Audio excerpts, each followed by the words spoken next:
episode 107, sponsored by BC Kimonos. Today we have former UFC lightweight Mitch Clarke and IPA JJF owner and former Nawaz owner Dan Hubler. Let's do it. Hello, folks. How are you? Welcome to episode 107, sponsored by our good friends BC Kimonos. Make sure to check them out online, bckimonos.ca, supporting the Canadian scene for a hell of a long time, and also the East Coast. Let's get right into it, folks, with a fantastic episode. Super excited about this one. We're going to start it off with a guy who I've known for a hell of a long time.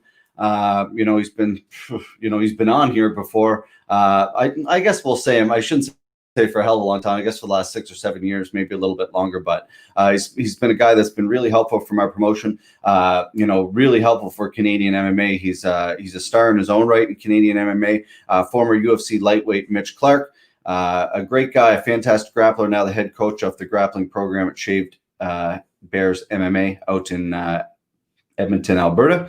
So let's bring him on and see what he's got to say. Mr. Mitch Clarke, how are you, buddy? Hello. How's things, my man? It's going well. It's been interesting times. I think we've all felt that way, but I've been doing well. How about you? Not too bad. Hanging in there, kind of, trying to stay somewhat sane, I guess we'll say. It's trying to stay outside and stay off the media. Yeah, that's fair. It's probably a smart idea. I think people forget that our diet is everything we consume, not just food wise, but media wise and people you surround yourself with, you consume all that, so it can really affect you in that way. That's interesting. You say, I've never ever heard anybody say it. Your diet is much more than what you eat, and that's so damn true. It's like what you ingest, media, and like through your eyes and ears and stuff too. That's really interesting. I never heard that. Who's the philosopher behind that? No, that's far too profound for me to think about my own. Probably, I wouldn't be surprised if it was Coach Wink down in Jackson's that kind of like talked about the importance of everything we consume being so much more than just food. Interesting. Yeah, that's so true, man. Like really, and especially as somebody who's as an athlete, if you read everything online or if you're paying attention to everything online, it's a nightmare. Like everybody's a troll. Everybody's trying to tear you apart, right?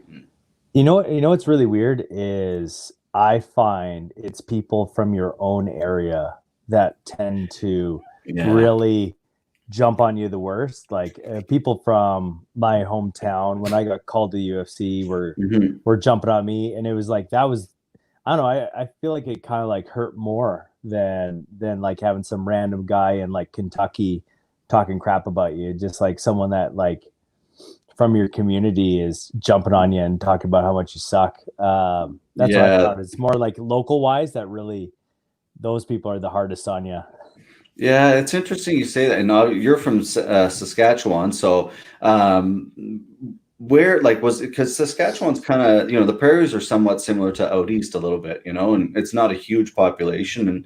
There couldn't have been at that time. There was a few fighters coming out of the area, but not a lot, eh?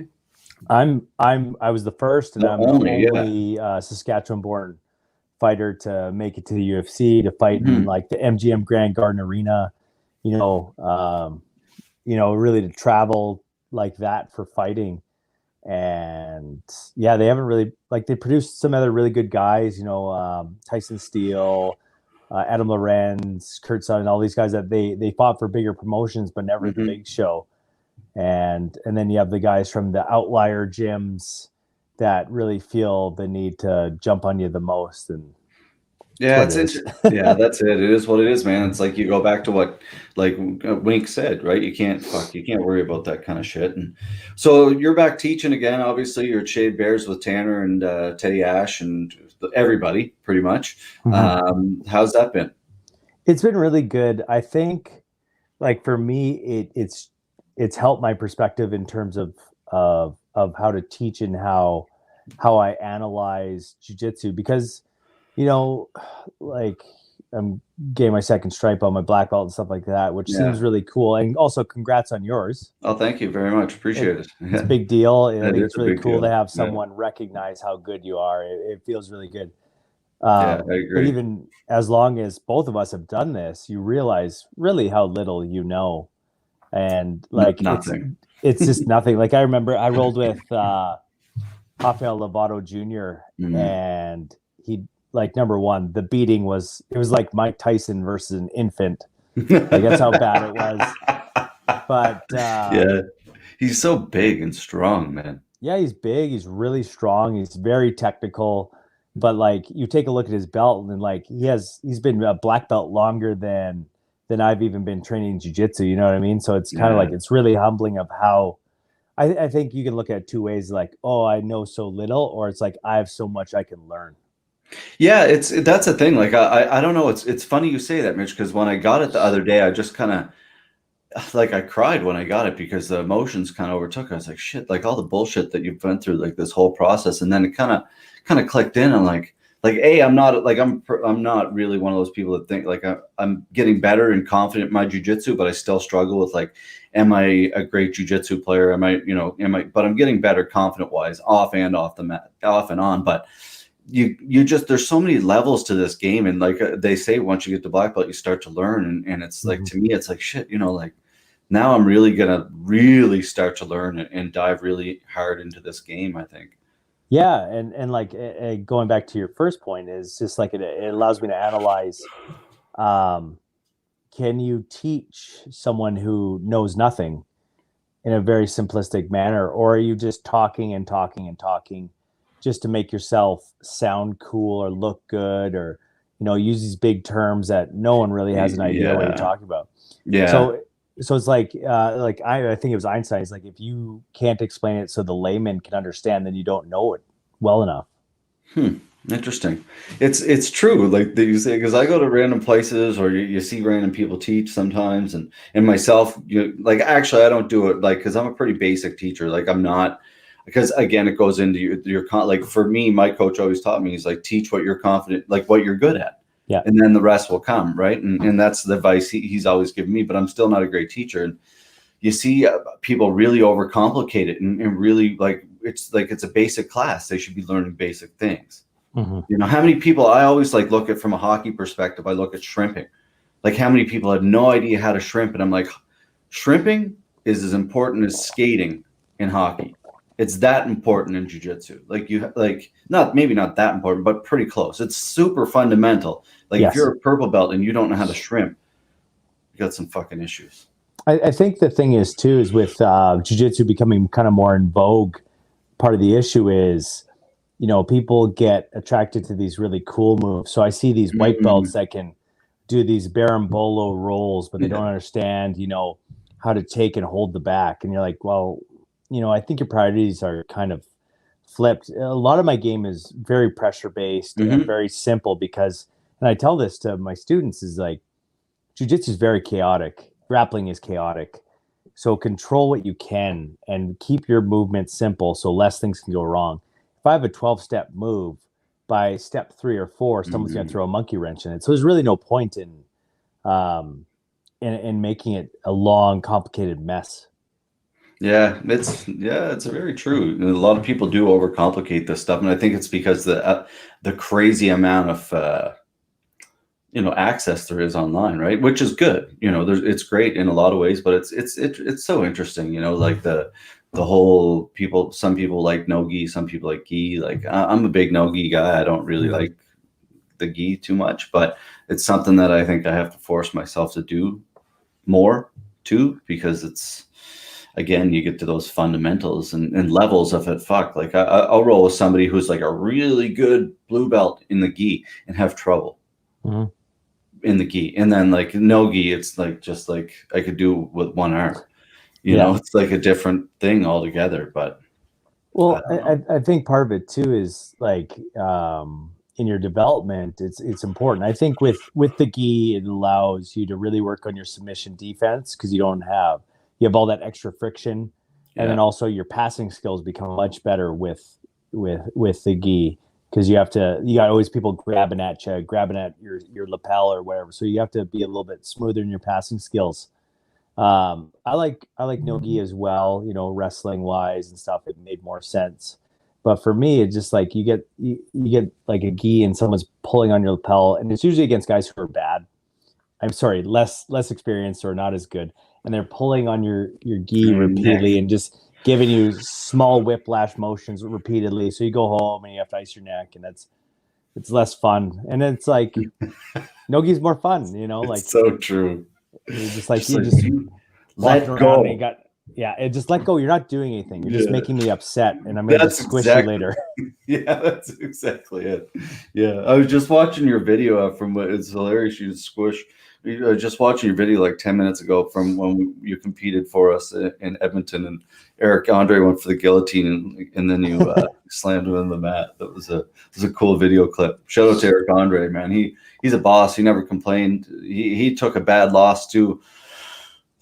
I would have to say that he won the fight. I told him that when he came out here to Nova Scotia in our Canadian Kumite, he came out and fought in the first round, and he won the fight. I believe he won the fight. Anyway, the judges called it the other way, and then he got slammed in that fight too, and he never said a word. He took everything like he's just a great guy, Consummate competitor, never says anything bad. I think he moved out west, and he's training with like Matt Kwan and those guys more often. So I think that'll make him even better competitor. He's tough guy. I think, obviously I was bigger and meaner. Nothing wrong with that though.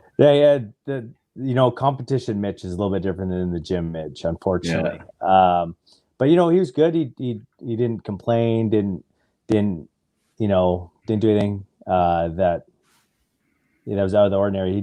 He's there to compete. He's a consummate competitor, and I really appreciate that. Yeah, I thought it was a great event, other than a few other things we won't get into. But so a lot of it went really well. But it's funny. So Mitch, you've been on this podcast before, and excuse me for anybody who hasn't joined us before. One of our good sponsors is Maritime Madness. Maritime Madness is behind us, located here. They're here. You'll see some of their products behind me. What's this? What do we got here? Jerk from away sauce. Anyway, they make lots of hot sauce, and here Mitch has it in front of him. This is what they call the one chunk challenge. So what is it, Mitch? It's a chunk of ghost pepper, I believe. All right, so it's peanuts, real butter, and Carolina Reapers all in one bite with ghost peppers to top it off. Delicious, right? Debatable. So basically it's peanut brittle that's covered with Carolina Reapers and apparently ghost peppers. So that's what it looks like. Very appetizing. Oh, right there. So are you okay with taking this? You're obviously a fan of hot sauce. We spoke about this a little bit before. I said I'd do it. I'm not super stoked, but is someone there? Does someone have milk there? And I got an ice cap and I have bread kind of ready to go. I don't drink a lot of dairy, so I have soy milk in the fridge, which I don't think will do anything. But I don't think I'm gonna be like your last guest where my pants came off. I think it should be fine. It should be okay. All right, buddy. I'll let you go for it. So there you go, folks. He's gonna. Oh man, I already taste the capsaicin on just by opening it. Don't get it on your eyes. Oh, well, that's fair. Wearing gloves. I'll just pop it in my mouth. Yeah. I'm just gonna set the. I think last time he like put it in his teeth, but then he got it when he crunched it. He got it all stuck in his teeth, so he made it worse. I'm just gonna try and like just fill it into my gullet as fast as possible and deal with the guttate later. Oh, okay. Here we go. I'm not looking forward to this, man.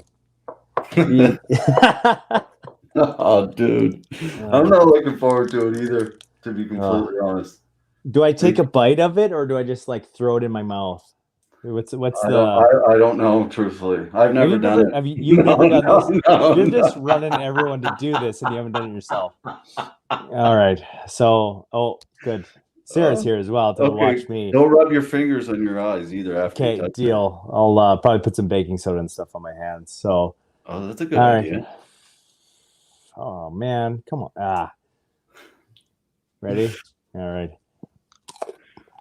There you go. Fuck.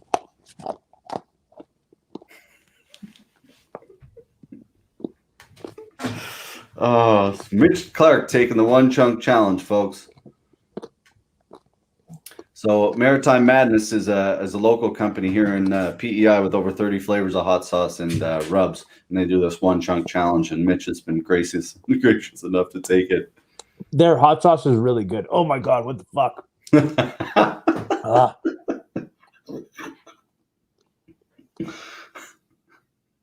Oh, have you ever done anything like this before? No. No.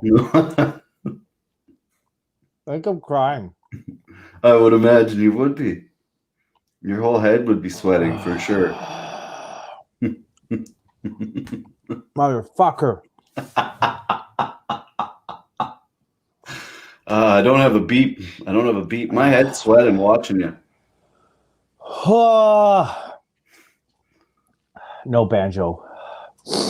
Yeah, the corgi. How's the corgi? How's little banjo? He's really good. He's concerned. He's concerned. As he should be. Oh. Yeah. Pretty warm? It's a little hot. It's Yeah. a little hot. It's ruined my day. It's ruined my day. Are you gonna train later? Do you No. have to go teach? No. I get Sundays off. Lord Yeah, save. you're definitely sweating and Holy fuck.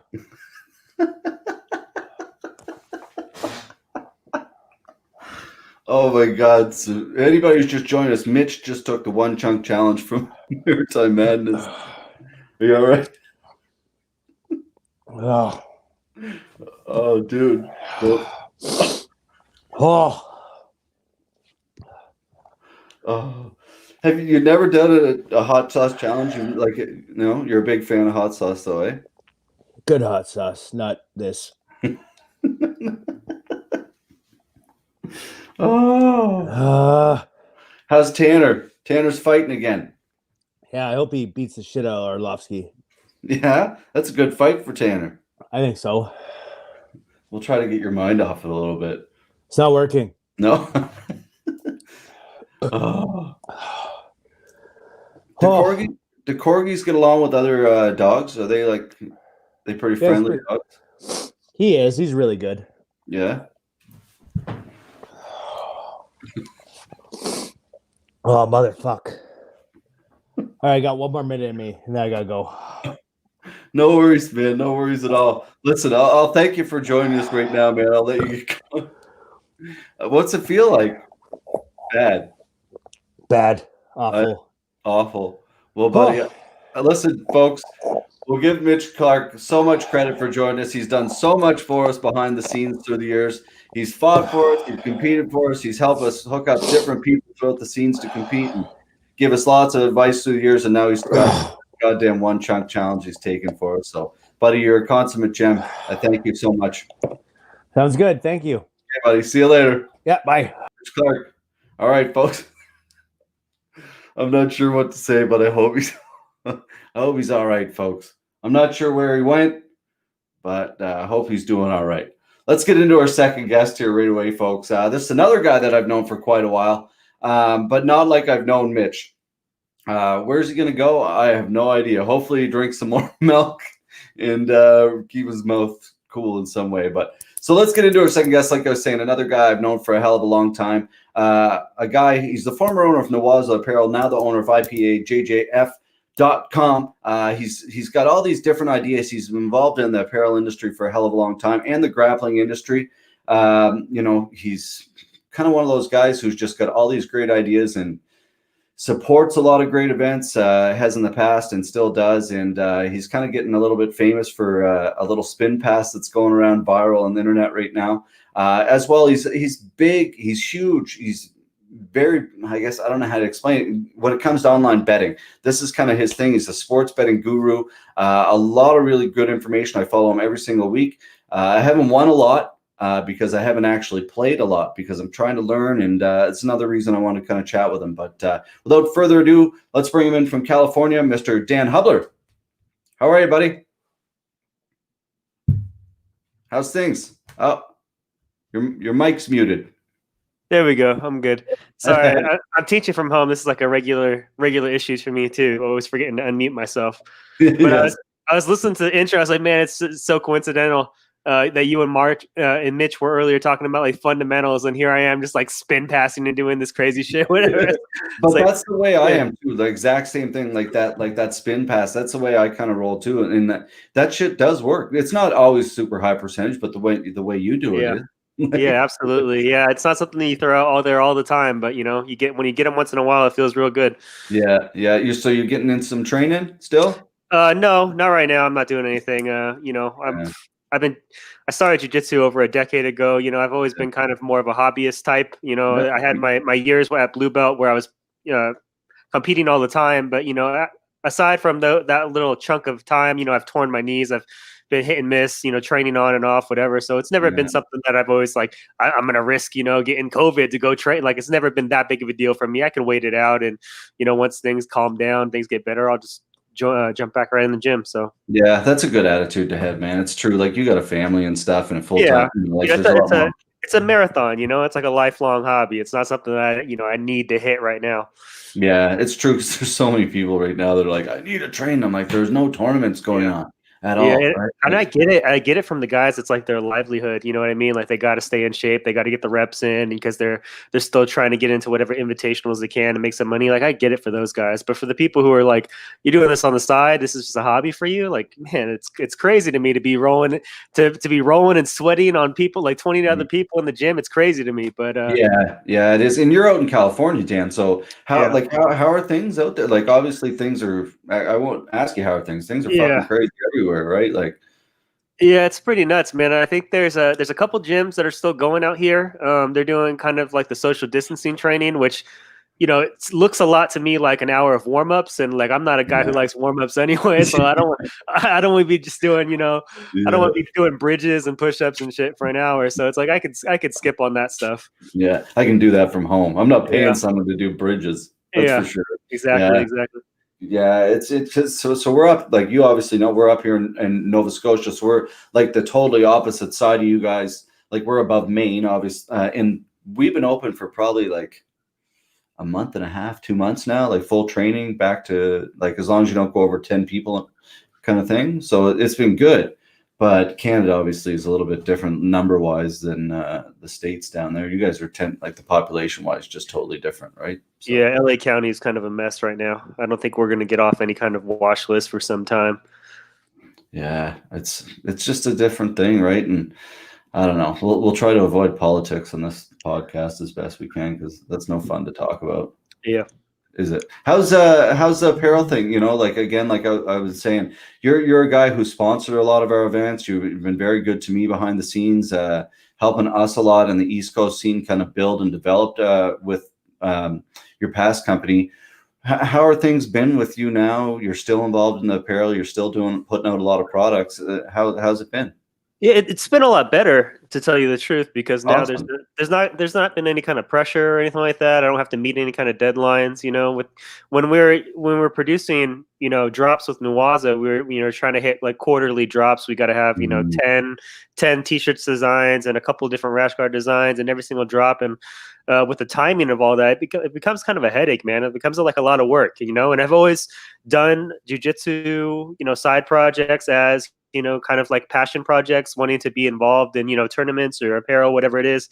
And when it becomes like work, like it's too much. Like, I don't want to do all this. So like now, Nuwaza was bought out in November of 2018. And since then, I haven't been really involved in too much. I've just been doing my own projects and doing the IPA, JJF. Whenever I get an idea that comes in my mind, I'm like, okay, I can do it really as a side project now rather than like a second job.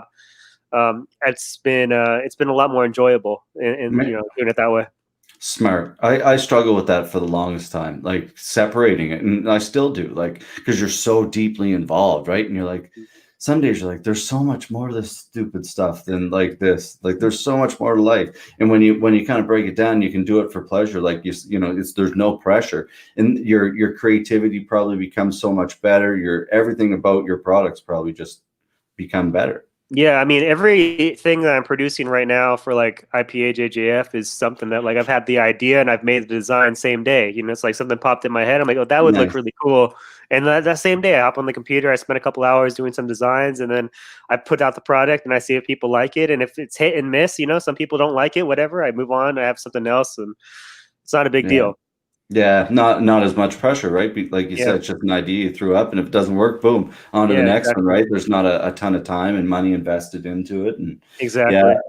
the old, I guess, I guess you could call it but it's not a pivot. I guess in business, it's really just kind of getting out of business, Yeah, really. exactly. Yeah, I've had some like some people hit me up like in the last year or so asking me to be involved in different projects and stuff, and I always consider it, you know, and it sounds like a cool thing, and I'm like, okay, I weigh out my options, and I always tell them, you know, I don't want to give you an answer right now. Let me Mm, think on it. But after I think about it, I'm like, man, I don't want to do that shit. Like, I don't want to spend all that extra time. You know, like I really did enjoy tournaments when Dream was just like yeah, building up and things were happening, and some of those tournaments, like the Baddest Blue and the Brown Belt Invitational that I organized and all that kind of stuff was so fun. But then it kind of like shifted to just like mostly kids tournaments, and like, yeah, those are fun in like certain ways, like playing around with themes and doing yeah, cool things like bringing an arcade onto, you know, into the tournament, into the waiting area and letting kids play old school games. Like those kind of things were yeah, cool, but it was like turned into, you know, just it's the parents that were the hardest thing. Listen, you know, once you start having when you build up these tournaments and they have like 1,000 competitors, and you know that's like 2,000 parents, and you know everyone thinks their kid's a world champion, and they all want to argue about this and that. It's like after that kind of shit wears on you. So like after that, yeah, it's not fun anymore. I don't want to do this, and so I yeah. stepped away from Dream before Nuwaza, and then stepped away from Nuwaza, and now not doing really anything except for stuff for myself.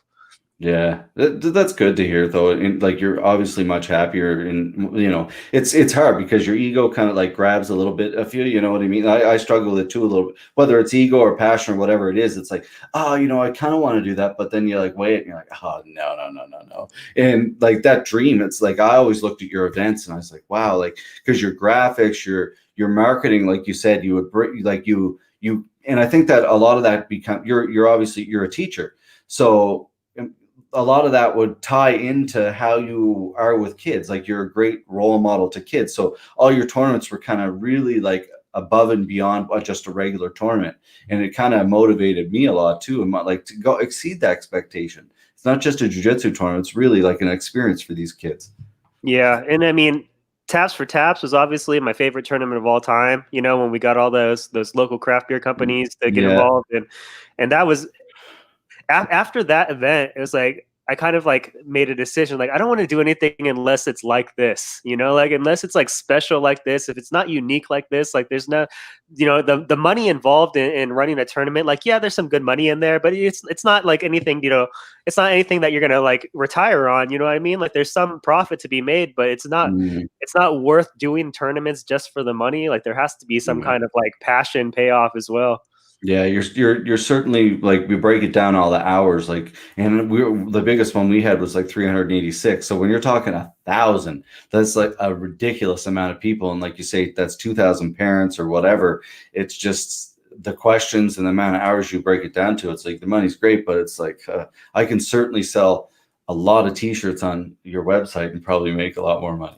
Yeah, and you know, and Sean Megami, he tried to make it easier on me. Like towards the end, when I was getting burned out, because it's, you know, we started making when we started organizing tournaments together, there was like maybe 200, 300 people registering, whatever. It wasn't a big deal, but it grew up. It grew from there. Mhm. And like towards the end, when I was getting burned out, he was like, he tried to make it easier on me. He's like, you know what, like I won't make you answer any more emails because like that's what was pissing me off is answering all the emails from parents. And he's like, I'll answer all the emails now and I'll just give you like a weekly breakdown like on what needs to be done. But then that didn't help either because he was basically just forwarding me the same messages that I Emails. would have got. And then like at the end of the week, I would just have one big list of like parents who need to be contacted and stuff. So it's like, yeah, it all just led to a big burnout. And I was like, I don't want to do this anymore. But they're doing fine now. You know, Megan took over and did all the bracketing that I used to do, and obviously with COVID Nice. going on, they're not doing any events, but they're doing pretty well. Nice, that's cool. Megan, I don't want to say her last name because I'm going to butcher it, but Parduccio. Carduccio. Okay, yeah. She's a really nice person too. I haven't spoke to her in a long time, but she obviously was. She's behind the scenes in a lot of events, isn't she? Yeah, EBI, a lot of stuff Eddie's doing. Yep. Yeah, Eddie's still kicking events. I think he just did one, didn't he? They're doing overtime now, jiu-jitsu overtime. It's like everything's a break off of the original whatever. I'm not really a huge fan of jiu-jitsu overtime because it's like kind of like a game show. It's not really like a real depiction of jiu-jitsu, but it is exciting to watch. It's like only watching the highlights of a match, like not having to watch all the other stuff. So you start in a position. You start in the overtime positions from EBI. So it's like there's the 5 or 6 minutes or whatever that would lead to that. It's like they just eliminate that. Let's go straight to getting as many finishes as possible.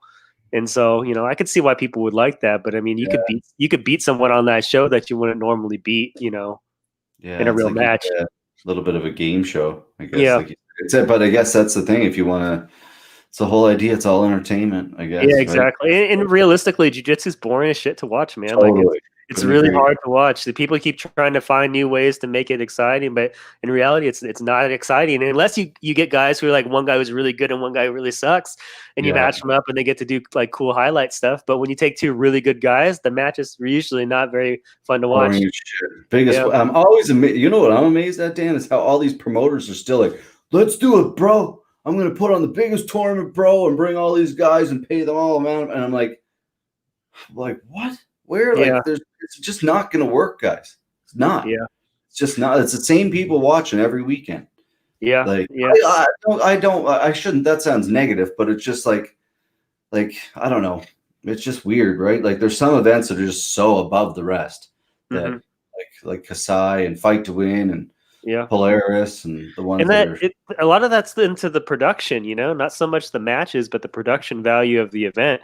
I mean, we could shit on Halleck all day, but man, Metamoris, like being there it was so fun, man. It was awesome. Even like people shit on the drummers, man. Those drummers were fucking insane. It was so awesome to see those drummers. Did it have anything to do with the event? No, but like it was fun to watch. It was fun to be a part of it. Like the energy was really high. Like those, I mean, you could see why he lost so much money, but like those events were really fun. Yeah, no, I couldn't agree more. Like those events is pretty much what everybody's stemming off. Truthfully, like you said, say what you want, but that event did a hell of a lot for the sport. A lot of exposure to that style of event, and so you were there. That would have been cool as hell. Yeah. So I went to that one, and then I went to Henzo Saku, and that one was really fun as well. That one was awesome. For that one, all the Scramble guys were sponsoring Saku, so they came out and they flew out here, and we got to hang out with them the whole weekend. It was really good. It was a really good time. Very cool. Yeah, that's the thing. Like, that's what I look back at. Like, I look back at some of our events, or Dan, still to this day, like we roll in our club, and that banner is still on the roof of our banner. Like, there's memories that you can't that you think of throughout this process, and like those, like you said, like those being at those events, and that's what I look back at it. Like the incredible memories and being around, like just being around Diego Sanchez at our event backstage or whatever, like just fun, ridiculous times, right? Yeah, and I couldn't even tell you who won any of those matches. Like going back to that, looking back at that whole card, like I don't really remember, but it was a cool vibe, and I think more events need to focus on the vibe than putting together this huge card full of like the top two guys facing each other in every weight classes, and there are like these no time limit matches that go for over an hour. Like no one wants to watch it for an hour. Like send me the highlights later on, but yeah, it's true. No, like. I can't tell you how many matches I would sit there as the promoter and be like, just like, fuck, this is so boring. Right? Yeah. Because just some people, like, and myself, I'm guilty of it too. Like, I'm not the most by any means. I quit. I'm like, get me out of here. I don't want to do this. But some people are just not exciting grapplers, and it's hard to, because a lot of people at our events, we're in Nova Scotia. We're not even in California. So we're in Nova Scotia. So you're selling this product to people who don't even know what it is. They don't even they're like, why are there two men grappling on the ground right now? Like they're totally a different, but you built that sport and you kind of exposed them to it. And now it's grown. There's probably like 40 clubs in our little province here now. And it's all as a whole group in the Maritimes, everybody's kind of worked together and grew. And it's been a really cool thing to watch out here because we're so far behind people like you guys down in California. Yeah, we have more gyms than I could even begin to count. But I mean, I do feel like there's been a little bit of a cultural shift in the last decade or so in some of a lot of these gyms are not so like isolationist as they used to be. People are more willing to work with other people from other gyms and, be willing to accept people to come and train and cross train, whatever. But I feel like when I first started jiu-jitsu, that I started in 2006.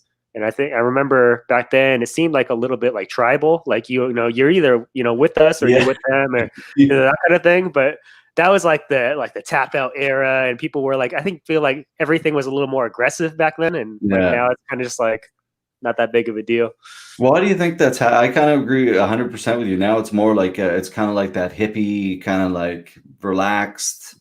Hey, how you doing? Like very open door policy for even a lot of the old school gyms are starting to be like, because at the end of the day, if you don't evolve, you're going to lose some students. I think at some level you have to thank like the higher level competitors for kind of starting some of that, I feel like maybe 5-6 years ago, when I feel like I saw more high level black belts cross training with each other on social media and like doing their, ADCC training camp, here, or working with this guy or setting up some kind of seminar series where they're all working together. I think seeing, that kind of made people realize like maybe we can learn better if we actually like train with other people kind of stuff. But I don't know. Whatever caused it, it's definitely beneficial for everybody. Totally. I couldn't agree more, man. Like that's the best thing about this sport. Like walking in and like, I love learning every single time I roll with someone. Hey, how'd you do that? Or like, if you're not learning, the old cliche thing, if you're not learning, you're not growing. Or is that what they say? I don't know. I think that's right. I don't know. If you're not, I don't know, something like that. I feel like if you're not losing, you're not learning or something like that. I don't know. That feels like a jiu-jitsuism. I've heard that a lot from the jiu-jitsu parents. Yeah, I bet. I made that up maybe. Jiu-jitsu parents, like I have some interesting stories. I'm sure you got quite a few of. What was your kind of biggest pet peeve? Like, was it just, for me, it was always like, I said, like you would never go to like a hockey tournament and not know the rules. So why are you coming here and not knowing the rules? And then mine was always the parents who believed that their kid was like this next superstar or whatever it is. And like, I get that. Like, you always want to, think the best of your kid, but they'd always ask for special treatment. It'd always be like, okay, like, how hard it is to match kids, because the average 12-year-old, there's no average 12-year-old. Like, you can be 12 and like this big or this big and like weigh this much or this much. And then you throw in rank. So now it's like, okay, the average 12-year-old gray belt, what does that kid look like? Because none of them are the same whatsoever. So like trying to match a kid, like, okay, well, this kid is like within 6 pounds of you. Like, that's the closest match. Like, no, he's not going to fight someone bigger than him. He's not. And they'd always use the word fight. And that kind of pissed me off too. Like, oh, he's not going to fight a kid bigger than him. It's like, okay, well, I found this kid who's like 5 pounds lower than him. Is that cool? Like, oh yeah, that's cool. That's cool. Like, so you're like, you'll accept it. You'll accept the weight difference when it's, in your favor, but not when it's not. Like, yeah, come on, man. And then then I know you're going to post something on Instagram later of this your kid beasting on this little kid. And like, it's ridiculous. With this picture, like, yeah, exactly. Joe, you won his 6 matches in a row today. No, it'd be fights. It would be like, even if it was like a one match, it'd be like he'd be on the podium flexing, like, yeah, he won all his fights today. He had 1 match, dude. Like, when he. Yeah, it's a lot of it that people just live by. It's, you understand it, I guess, but like, you're a father, Yeah. So it's like, and a teacher, so you would see this from an incredible amount of angles, man. Like, I know that. Are you back to school now? Are you? Yeah, I'm teaching 100% online, and I'm loving life right now. I know it's hard. Everything going on around the world, it's hard for a lot of people in a lot of different occupations. Teachers right now, especially older teachers who have not adapted to using technology in the classroom, I know they're struggling. But like myself, like as a young teacher, as someone, I teach, at tech conferences, I teach teachers how to use technology. So I'm fully adapted and fully prepared for something like this. So online teaching is, it's improved my quality of life, get to stay home with my family. And, I teach my 3 classes a day and have little rest periods in between. I get to, sit on the couch instead of, being at school. And it's been really a blessing. Wow. That's cool to hear. I like that positivity, man. So is it like a Zoom? Like you have 30 students or like? Well, so I'm a middle school teacher, so I have 180 students in different classes, different subjects. And what I do is I have 3 Zooms a day, you know, eight, like basically a 9 a.m., a 10 a.m., and then I have a 12 p.m. And they go for about 50 minutes. I try and do about 20 minutes of instruction and give the rest of the period for them to kind of play around with things and figure things out for themselves. But yeah, it's 3 sessions a day. It's not a big deal. I got a nice little 2-hour lunch in between to kind of relax and check in on my kids and see how they're doing, because they're doing. Nice. You know, my wife is a therapist, so she's working from home doing all teletherapy, and then my 2 kids, they're both doing school. My oldest is in high school now; he's a freshman, and my youngest is in the 4th grade. So they're doing theirs, and I'm doing mine. So we got 4 people on Zoom all day. You know, but I have that little break. I can, you know, check in, see how things are going. You know, make some lunch, whatever. It's been very nice. That is good, man. I you know, again, you're someone who I've followed for a long time, and I always love that about you. You're always like, your family is a huge part of everything you do, you know, and it's that, you know, it's cliche, but if you're happy, man, life's going to be a lot better. Everything about it is you're going to be more successful. You're going to be, you know, and you seem to always work about like, and I guess that's now the story of, I didn't know why, you know, why you're kind of on your own doing your thing. And now, you know, now I know. And it's got to be a side project. Everything's kind of got to be a side passion, right? And you have to have that single focus, your family and your career, and everything else kind of branches off it. Yeah, because it's, you know, when it's a side project, when it's a passion project, you know, like I released this logo, I released this design because I think it looks good, not because like I have to hit a deadline, not because, you know, I need to make sure I'm getting this many units out or whatever it is. Like it just makes it a lot easier. If people are doing stuff for the money, you're not going to get the best product. You know what I mean? So I think that goes for tournaments, for apparel, whatever it is. Yeah, that's interesting. Yeah, it's true. Do you carry? I guess let's transition with this whole, you know, into sports betting. How did you get into sports betting, Dan? Like you're pretty heavily, like, Yeah. I shouldn't say heavily into it, but like heavily into it. Heavily Like, is fine. Yeah, heavily is fine. As a hobby? No? All right. Yeah. Yeah, man. I don't know. I want to say probably a few years ago. No, maybe even longer than that now. Maybe like 2010, around 2010, I started like really getting into sports betting, looking at the numbers and stuff like that. Specifically MMA, though. I've never done well at betting on anything other than MMA. I've lost money on the World Series and stuff like that. I like to bet on the fun stuff, like the Super Bowl or whatever, like that. That's fun. But I never like kind of expect to win those, you know, it's just kind of a side thing. Yeah. But like with MMA, I do try and do my best to do, you know, due diligence and make sure that I'm making the smartest bet. Obviously it's a fight. Anything can happen. You know, no one's going to pick, you know, a winner all the time. But if you can pick 60% correct, I mean, you're going to be doing pretty well overall. So, and that's kind of the goal. That's always kind of the goal, is try to come up with something. You're not going to hit it big every event, but try and make some kind of profit. It's nice.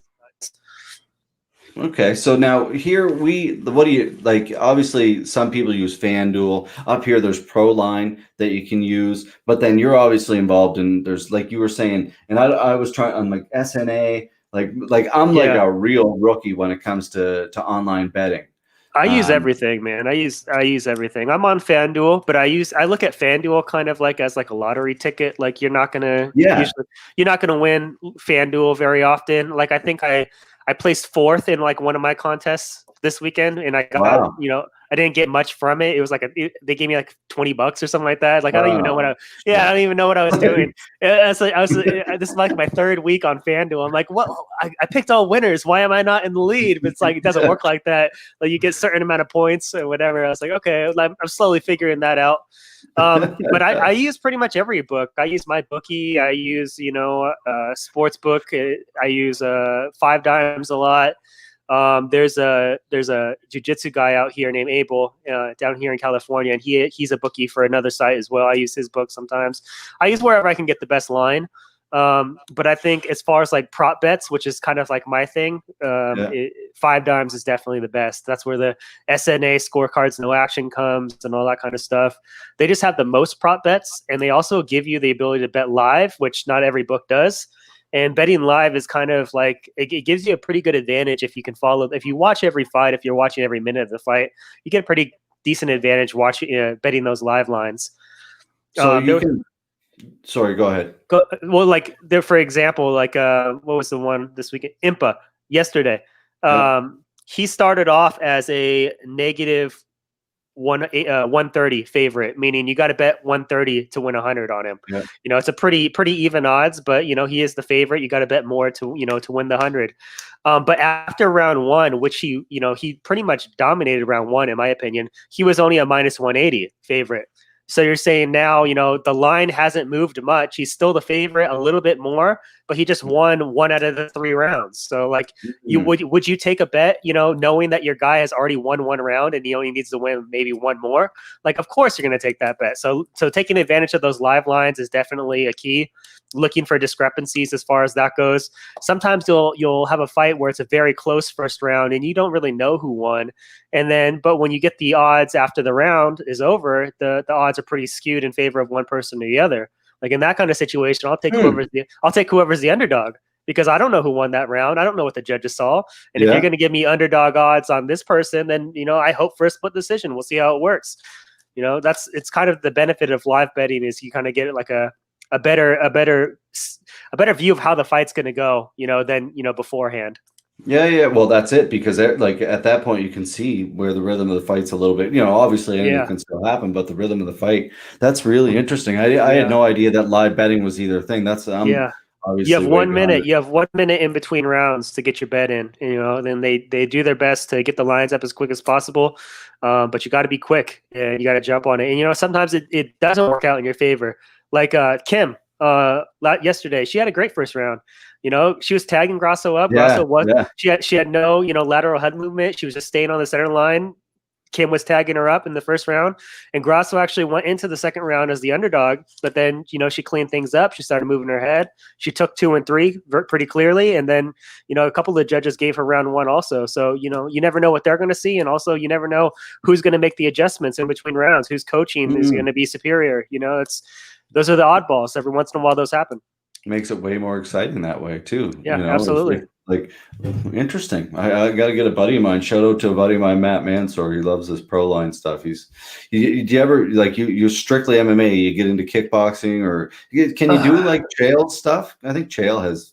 You can bet Sug. The problem with betting grappling is usually those lines are extremely like one-sided. Like one person, like you want to bet on Craig Jones, you got to lay down $1,000 to win $100. Like, I don't know, nobody's worth that. As Mason Fowler just proved to everybody, like you don't put $1,000 to win $100 and think that nothing bad can happen, because it can. Anytime you're betting, you got to be prepared to lose. Yeah, that's it. That's so true. Aren't they fighting again? They got a rematch. I think they got a rematch. Is it today? I think it's today. Yeah, I think it is Sunday, so that would make sense. This is their third fight. Match, fight, whatever you call it. I think because the first one was at ADCC, or the trials. That's I think the first one was at the trials, and then the second one was at SUG, and this should be the third. That's right.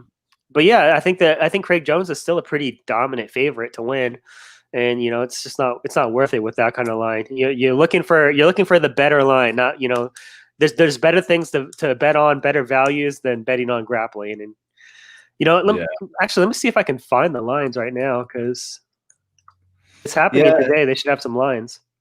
I don't know who else. I don't know if Nick Maximoff's on that card too. He's another he's a guy out of Nick Diaz camp up there. I think he fought in LFA a couple weeks ago, but he's fought in SUG. Is that what they call it? SUG? Yeah, SUG. Yeah, I think it's SUG. I don't know how to pronounce it, but no.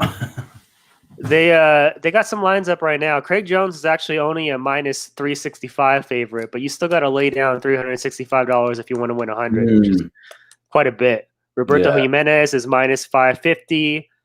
Amanda Llewellyn's minus 170. That might be one to consider betting on. Richie Martinez is 155, and then Ethan's 170.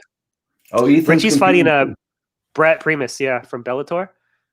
Brett's a slight underdog, plus 125. That might be something worth looking at too.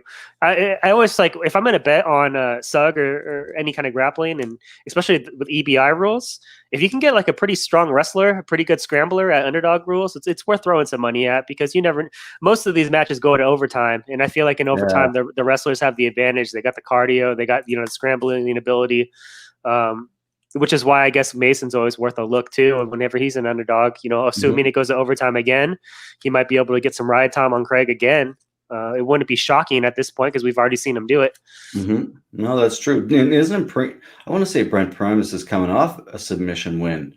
I could be wrong, but for some reason I want to say I could be wrong. Jamie, look that up. Jamie. We don't have a Jamie, unfortunately. He is coming off a neck crank win at Bellator 240. Yeah. Who was it? Against Chris Bumgard? I don't even know Chris Bumgard. No, me either. Yeah. But it's still, I mean, yeah, I always thought he looked pretty good on the ground in Bellator. He's, might be worth a little bit of a bet, but I'm not going to have time to get that bet in. Yeah. So what's your plans for the rest of the day? It's almost 3:00 there. Is that correct? Yeah, I got to get my lesson planning done for tomorrow. Like I said, I only have to teach 3 classes a day now. I used to teach 6 a day. But now we're on a block schedule where I only see the kids on Mondays and then I see them, every other day. Mm-hmm. So got to get my stuff ready for tomorrow. That doesn't take very long. But that's pretty much it. Just kind of relaxing at home. My wife just got back from the store and I think we're going to paint a couple of rooms in the house or something today. Mm-hmm. But yeah, I think that's pretty much it. Good. Listen, one final question. Did you ever see our Tapper Tag event? Did I ever show you that? Yes, I did. Yeah. And I saw Sugg is kind of copying it. Yeah. Well. Yeah, they're doing some of that stuff too. Yeah. Whatever. We won't get into that. It's super interesting though. It's a weird dynamic as far as like. The thing is, they are in the cage, so ours was different. Whereas you could live tag in it, like so the person had to be around the mat, but you could tag in and out at any time. So they're both people were outside the mat, and they could it was like basketball. Like you could kind of block and keep the other person from tagging their teammate in. It was pretty funny, but it would just sometimes they'd get trapped in the corner and they just keep tagging back and forth. Yeah, and the person could never get out. But it was. I saw a clip you posted where they kept tagging each other back and forth. My favorites are when the guys already got their rear naked choke pretty much control in, and he then tags someone else. Why are you tagging? Just finish the match. When he. Yeah, that's true. Yeah, it's interesting. I don't know. I'd like to do something like that again, but. It's like you said, I'm kind of one of those people. It's been there, done that, and move on and figure something out and do something a little bit more creative again. And that's, I guess that's like you. Your whole art is the art of being creative. Yeah, I guess everything you do. The last event that I saw that I was like, oh my God, what a great idea was those quintets. When those first came out and people, you have 600 pounds, make your team. I was like, that's super cool. That to find some way to make it different, it's very interesting. Yeah. Are they still doing those, what were they? The pot ones where they were smoking pot and high rollers. Yeah. High rollers. They were pretty funny too. Yeah. I don't know, man. The whole, I think, Jeff Glover is kind of really pretty involved in that kind of stuff, and he's doing his own thing right now, his own little tournaments, which don't make much sense to me because it's everyone puts in $200 and then it's a 16-man tournament, and then if you win you get 1,000. I'm like, how does that add up? Where's the rest of the money going? It doesn't make any sense. But yeah, I don't really know. That's interesting, man. That happens a lot too. It's funny. Like our event, our next event, we always there were random events that we would do with purple and blue belts where we would ask them to compete and pay. But if you're a professional, I guess we'll say, a brown or black belt, we can't be you have to pay. Here, come compete. We're inviting you to come compete for this prize. Yeah. But it's everybody does it. Yeah, and I've been on events and I've seen how much production costs, and if you're just doing this tournament in a gym, it doesn't cost. We're not talking about thousands of dollars in overhead, man. You can let them have their money and prize money, but totally. It is what it is. I know people are struggling in California right now trying to make money however they can. So whatever, man, whatever you got to do to keep the lights on. Yeah, that's it. Well, you guys are kind of like us up here. A lot of taxes, right, down there? Yeah. That's why everyone's leaving California is the tax rate. But I mean, there's no better place in the world to live, man. The beach is right here, the mountains are right here. There's, sometimes can't complain. You got to pay for what you want. Exactly. Right? Exactly. Yeah. That's the thing. If you want all these fancy things and that great lifestyle, and beautiful weather and beautiful buildings and beautiful highways and all this kind of, it sucks sometimes for some people, but it's like up here, our healthcare people always say, oh, your healthcare is free. It's like, well, it's not free. There are things you're going to pay for, but like if I need a shoulder surgery, I'm going to wait 6 months for shoulder surgery, right? But it's going to be free when I finally get it. Whereas down there, you can go and pay and get it done right away. But it's every country has their ups and downs, man. And if we can all just kind of be, I had a guest last week talk about this, and it's like, why don't we just whatever happened to giving someone the benefit of the doubt when they make a mistake? Everybody just rips one another apart nowadays. And I'm not talking about if you're a racist prick, you're a racist prick. I have no tolerance for that kind of stuff. But if you cut someone off or whatever, on the highway, if you're in the hurry or whatever, people right now are like, fuck you, whatever. They're just it's just whatever happened to, but it just seems like everybody's so uptight now. Yep. It might just be a generational thing, My technology, maybe. Yeah. I don't know. More edibles for the win, Dan. All right, buddy. Any advice for last question? Any advice for anybody kind of in the apparel industry and kind of looking to, I guess start their own thing or kind of get it out there and maybe, be creative in trying to start their own brand? Any advice for them? Yeah, man, I'd say if you're doing it for the money, don't do it. There's not a lot of money. You know what I mean? You can make some decent money here and there in the apparel industry. And jiu-jitsu is such a niche as it is. If you're trying to become, get rich making apparel for jiu-jitsu, it's not going to happen. Just let go of that dream. You might get to the point where you feel comfortable and successful, but at the same time, that's going to also sap your creative energy. You know what I mean? It's kind of a trade-off. So I'd say if you're going to get involved in anything jiu-jitsu related, do it because it's something you're passionate about. Do it it's because it's something that you really just want to do in your own time, and do it if you'd be okay doing it without making money, then that's what you should be doing, because you're probably not going to make a whole lot anyway, and you're just going to leave yourself disappointed if that's your goal. Great advice. If you're okay with doing it without making money, then do it, right? If it's something where you need to make money, then maybe don't do it. It's going to leave you frustrated, and then you're going to be all burned out. And for a while I was like that. I was like, I don't want to go to jiu-jitsu class because I hated it because I was so involved in the sport, right? And that's fantastic advice. There you go, folks, from somebody who's been at the sport for in this behind the scenes in the sport for a hell of a long time. And again, man, thank you for everything you've done for the East Coast. Thank you for everything you've done for me. You've done a lot for our brand, man. So I owe you a lot, and hopefully we can repay the favor someday. Yeah, absolutely, man. Thanks for having me. All right, buddy. Thanks a lot, Dan Hubler, folks. Appreciate it, Dan. Yep. Awesome. Fantastic to have him on, folks. Great guy. Great to catch up with him. It's been a long time. First time I actually caught up with him face to face, but like I said, we've been chatting for a long time, and he's been a big supporter of the East Coast. So thank you. Again, a big shout out to our sponsor of this episode. T-shirt behind me right here. Fantastic gis, no gis. They can make custom gis. They can make custom no gi apparel for your gym. Whatever you need, reach out to him. Brett Cooper at bckimonos.ca. Fantastic supporter of Canadian martial arts and on the East Coast as well. Thanks to Mitch Clarke, our first guest. I just received a text message from him, and all it says was, I hate you. So I'm assuming he's enjoying himself there. Hopefully he's doing okay. Anyway, folks, thanks for joining us. We'll be back tomorrow night. Tomorrow night, we have Mr. David Lee from Toshido MMA, head coach, and Karine Leframbeau out of Quebec, a female MMA fighter. And then Tuesday, we have TJ Grant. TJ Grant, a super popular fighter out of Nova Scotia here, a guy who's done a lot for the East Coast scene.